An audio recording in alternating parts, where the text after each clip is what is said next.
আপনারা তো অনেকেই অনেক কিছুর উপমা খেয়েছেন। কখনো পাউরুটির উপমা খেয়েছেন?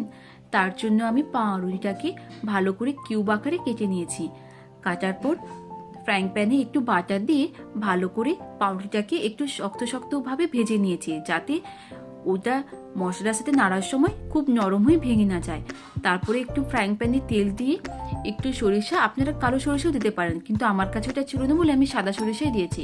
কারি পাতা, পেঁয়াজ আর লঙ্কা দিয়ে ভালো করে ভেজে একটু হলুদ দিয়ে নাড়াচাড়া করে ভালো করে কষিয়ে নিয়েছি মশলাটাকে একটু জল দিয়ে। তারপরে ওতে ফেটানো টক দই দিয়ে দিয়েছি। আর দেখবেন টক দইটা যেন বেশি টক না হয়।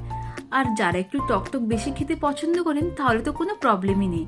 তারপরে দইটা দেওয়ার পর ভালো করে কষিয়ে পাউরুটিগুলো দিয়ে সবকিছু ভালো করে মিশিয়ে নিয়েছি।